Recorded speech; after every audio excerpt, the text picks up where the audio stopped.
કેસર બહુ પ્રેમાળ છે. તે પેલા દિવસે બાને મલમ આપ્યો હતો અને બા ઠીક થઈ ગયા. આજે મને મલમ લગાવ્યો છે. હવે જો પણ તરત ઠીક થઈ જઈશ. ચણાના ઝાડ ઉપર ના ચડાવશો મને. એ મલમ તો મમ્મીએ બનાવીને આપ્યો હતો. આ તો મેડિકલ સ્ટોરમાંથી લાવી છું. મને કઈ વાગે કે હું પડી જાઉં તો લગાવવા માટે. કેસર ખાલી દવા કે મલમથી માણસને ઠીક નથી થતું. મલમ લગાવનારના હાથમાં લાગણીનો સ્પર્શ હોવો જોઈએ. અને તારા સ્પર્શમાં લાગણી છે.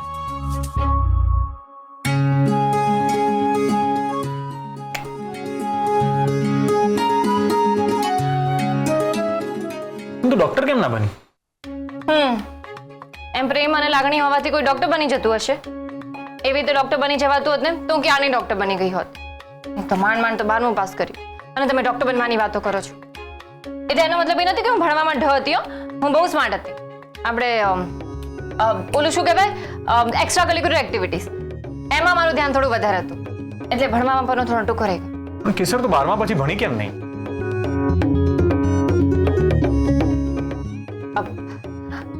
તમે ક્યાં મને ભણવાની વાતો લઈને બેસી ગયા? ચાલો તમે થોડો આરામ કરી લો. હું તમને 10-15 મિનિટ પછી ઉઠાડું છું. હા, સુઈ જાઓ. ના કેસર, મારે જવું પડશે. અરે મેં કહ્યું ને આડે પડો ઊંઘી જાઓ. કેસર અરે થોડો આરામ તો કરો. મને અત્યારે આરામની નહીં, તારી જરૂર છે. જાઓ ને અહીંયાથી. સોરી. નિર્મળા શું કરો છો? ખાનદાની માણસની એક મિનિટ ઇમ્પોર્ટન્ટ હોય છે, ખબર છે તમને? અરે પહેલા મેં કહ્યું એ કામ કરો, બાકી બધા કામ બાજુ પર મૂકો. અત્યારે તમે કીધું છે એ જ કરું છું. લો અત્યારે ક્યાં ઉપડ્યા છો તમે? ટોક્યો? નિર્મળા, સાચે જ તમારામાં જરાય અક્કલ નથી. ખાનદાની માણસ જ્યારે બહાર જતા હોય ને ત્યારે ટોકવાના નહીં. ભૂલ થઈ ગઈ, પણ હવે પૂછી લીધું છે તો કહું છું, કેસરની નવી કુંડળી બનાવવા માટે જ્યોતિષ પાસે જાઉં છું. આવતા મોડું થશે. સાંભળો, એક ખોટું 100 ખોટા બોલાવે. ક્યારેક જુઠ્ઠાણાને લીધે આપણી કેસર મુસીબતમાં મુકાઈ જશે. શું જરૂર છે આવું ખોટું બોલવાની? નિર્મળા, તમને જરાક છૂટ આપીએ ને એટલે તરત શિખામણ આપવા બેસી જાઓ છો. તમને ખબર હોવી જોઈએ કે મારા જેવા ઇન્ટેલિજન્ટ અને ખાનદાની માણસને શિખામણની જરૂર નથી. એમણે કુંડળી માંગી એટલે આપણે કુંડળી આપવાની. બસ, વાત ત્યાં પતી ગઈ. આ કુંડળી બનાવવાનું કામ તો આમ ચપટી વગાડવા જેવું છે મારા માટે. અરે તમે જોજો ને, કેસરની એવી કુંડળી બનાવીશ ને કે એમનો જ્યોતિષ જોશે ને તો એમની આંખો પોળી થઈ જશે. જાઓ, તમે તમારું કામ કરો, હું જાઉં છું. સાંભળો, જરા વહેલા આવજો. હા, હવે મારી દીકરીના જૂના નસીબ પર કાળો પડદો પડશે અને એનું નવું રૂપેરી નસીબ લખાશે. ને કોણ લખશે? એનો આ ડેડી વિક્રમસિંહ. ચાલો, હું જાઉં છું.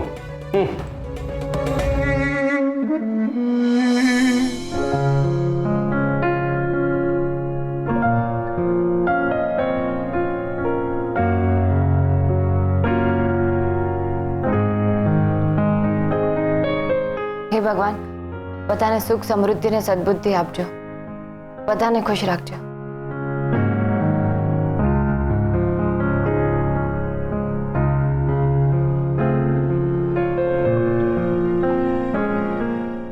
તમે અહીં શું કરો છો?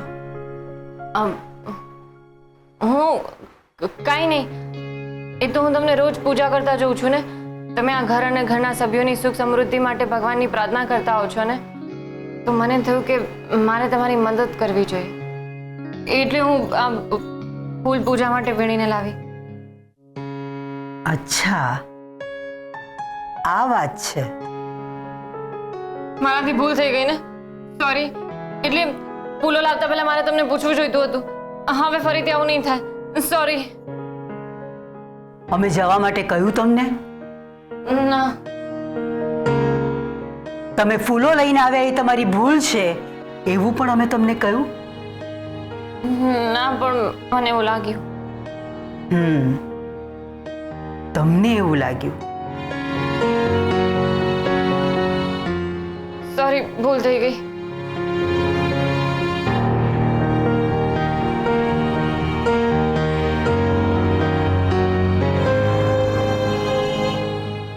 બેસો બેસો.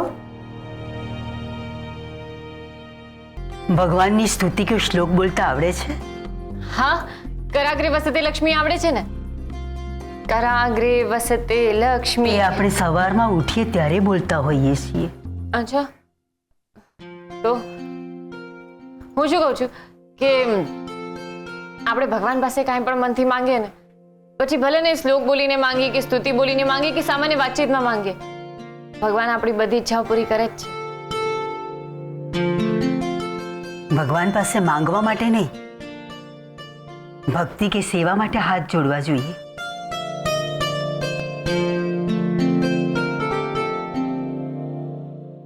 આવતીકાલથી રોજ સવારે પૂજા કરવા આવજો.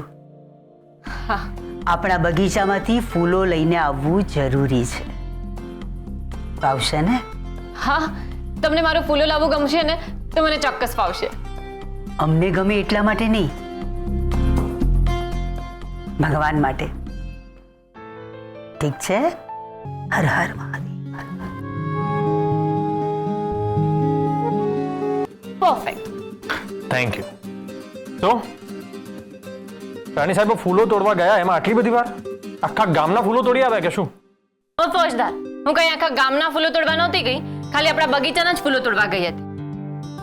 ફોર અ કાઇન્ડ ઇન્ફોર્મેશન, હું ફૂલો તોડતી નથી, પણ વીણું છું. અને એટલે જ હું તમને પ્રેમ કરું છું, કારણ કે તું કોઈને નુકસાન થાય ને એવું કશું કરતી જ નથી, પછી ફૂલ હોય કે માણસ.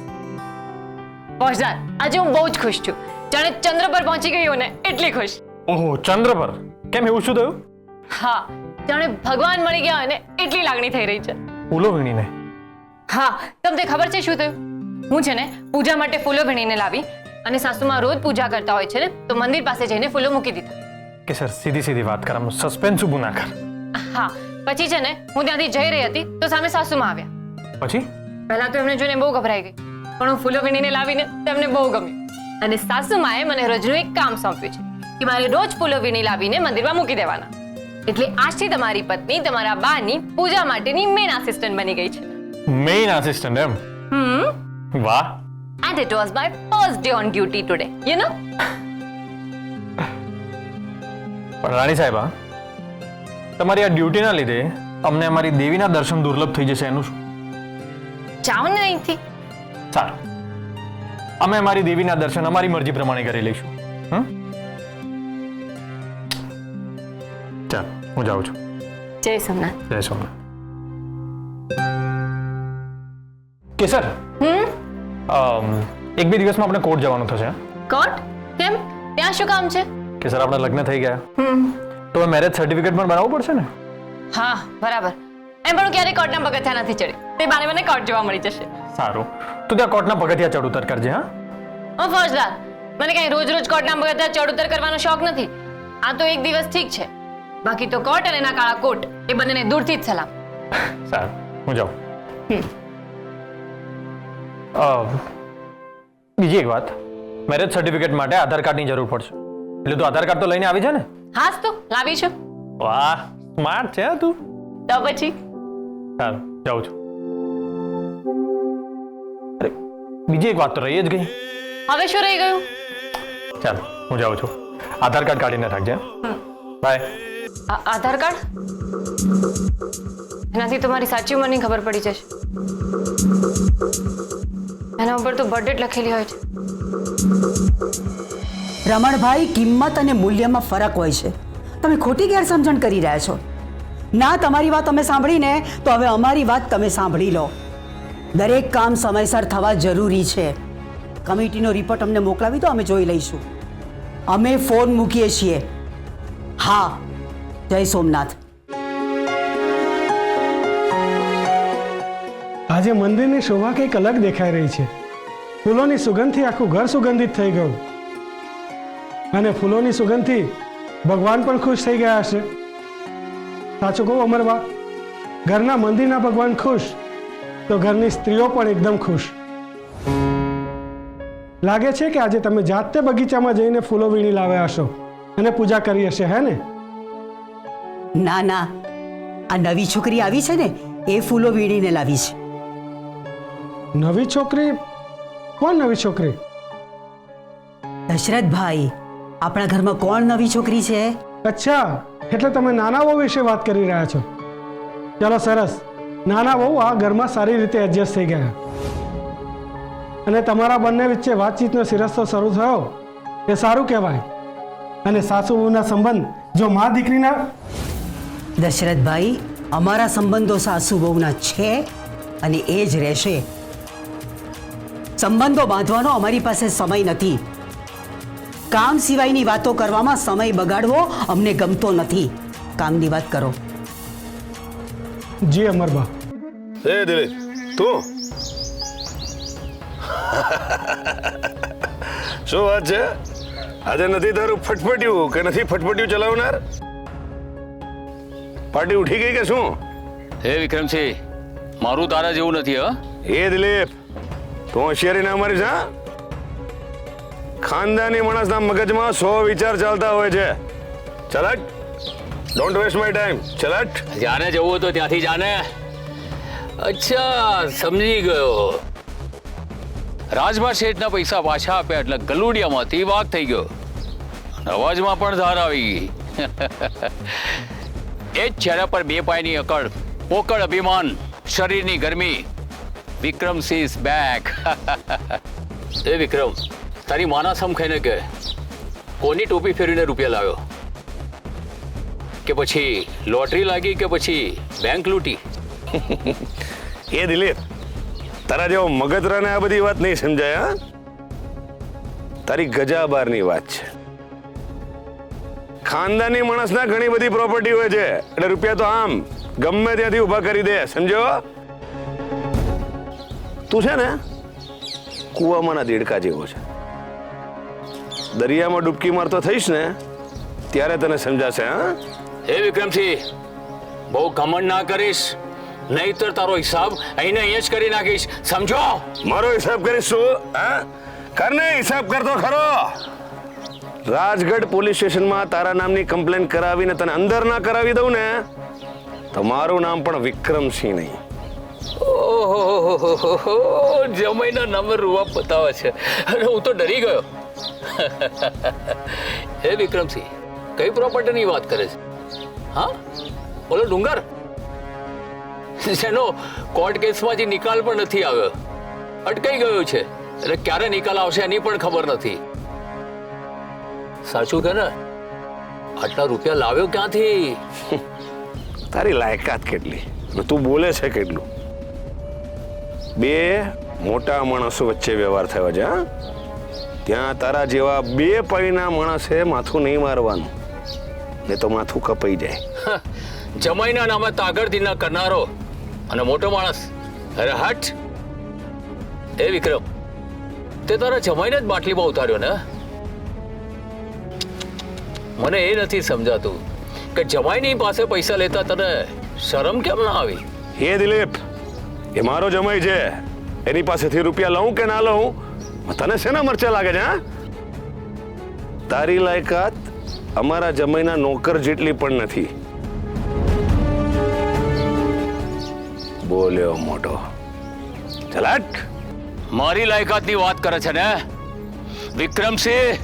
તને તારી લાયકાત ન બતાવું ને તો મારું નામ પણ દિલીપસિંહ નહીં.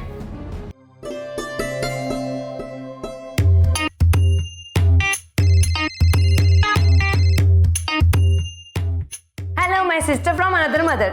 બોલો બોલો, શું ખબર? ગોપી, તું ત્યાં શું કરી રહી છે? અને મમ્મીનો ફોન તે કેમ ઉપાડ્યો? મમ્મી ક્યાં છે? એ અંદર છે. આજે એમને લાપસી બનાવીને તો હું ખાવા આવી છું. એમની 3 દીકરીઓ તો પરણીને સાસરે જતી રહી.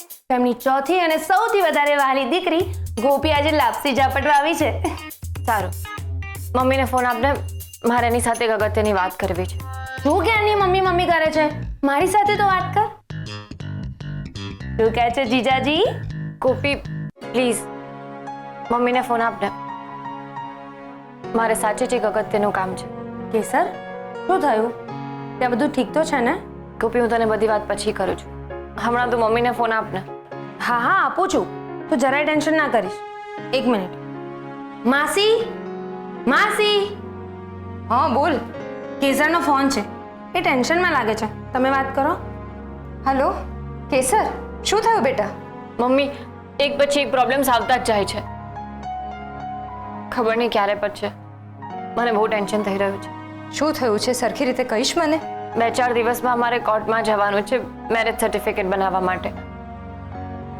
એના માટે આધાર કાર્ડની જરૂર પડશે એવું કહ્યું એમણે. લે, એમાં શું ટેન્શન લે છે? તારું આધાર કાર્ડ તો છે જ ને.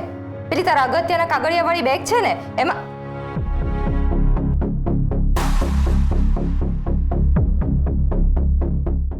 હે ભગવાન, હવે શું થશે કેસર? આધાર કાર્ડ ઉપર તો તારી સાચી જન્મ તારીખ લખેલી છે. હે ભગવાન, મારી દીકરીના મુસીબતમાંથી હેમખેમ પાર ઉતાર. મમ્મી મને કાંઈ સમજાઈ નથી રહ્યું. મારું તો મગજ જ કામ નથી કરતું. મારા ધબકારા વધી ગયા છે. હવે શું કરીશું? કેસર, મને લાગે છે કે હલો કેસર, આધાર કાર્ડનો પ્રોબ્લેમ છે ને, તું જરાય ટેન્શન ના કરીશ, હું સંભાળી લઈશ. ગોપી હમણાં તું મારી સાથે મગજમારી ના કરીશ. મમ્મીને ફોન આપ. કેસર, તું મારી પૂરી વાત કેમ નથી સાંભળતી? આધાર કાર્ડનો પ્રોબ્લેમ આમ ચપટીમાં સોલ્વ થઈ જશે. મારા સગામાં એક છોકરો છે સતીશ, એવા ઇલીગલ કામ કરતો જ હોય છે. એ તારું નવું આધાર કાર્ડ બનાવી આપશે, એ પણ નવી જન્મ તારીખ સાથે. માસી તમે ટેન્શન ના લો. પણ ગોપી આમ ખોટા ડોક્યુમેન્ટ્સ બનાવવા તો ગુનો છે ને? એ ગુનો તો તારા પપ્પાએ જ્યારે તને લગ્નની ચોરીમાં બેસાડીને ત્યારે જ કરી દીધો છે. એ બધી વાત જવા દે. આમાંથી બચવા માટેનો એક જ રસ્તો છે. ખાંડણીમાં મોઢું નાખ્યું છે ને તો લડી લેવાનું. જો કેસર, આપણે નક્કી કર્યું છે ને કે તારી સાચી ઉંમર કોઈને ખબર ના પડવી જોઈએ. તેના માટે સેટિંગ, બનાવટ કે દેખાડો જે પણ કાંઈ કરવું પડશે ને એ આપણે કરીશું. અને એક વાત યાદ રાખ કેસર, તારા લગ્ન થઈ ગયા છે તો હવે પીછેહટ કરવાનો કોઈ મતલબ નથી. અને થોડા મહિનાની તો વાત છે. તું 18 વર્ષની થઈ જઈશ ને એના પછી કોઈ કાંઈ જ નહીં કરી શકે. હું ફોન મૂકીને તરત જ પેલા સતીશ પાસે જાઉં છું અને કહું છું કે તારું નવું આધાર કાર્ડ બનાવી દે. તું જરાય ટેન્શન ના લેતી. હા ચાલ મૂકું છું. હલો ગોપી.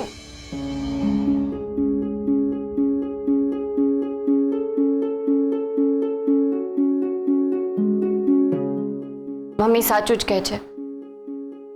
એક ખોટું બોલવા માટે બીજા 100 ખોટા બોલવા પડે છે. એ સોમનાથ દાદા, મારે ફોજદાર સાથે ખોટું નથી બોલવું, પણ હવે હું ફસાઈ ગઈ છું. એક પાપને સંતાડવા માટે ખબર નહીં બીજા કેટલા પાપ કરવા પડશે. ફોજદાર, મને માફ કરી દેજો.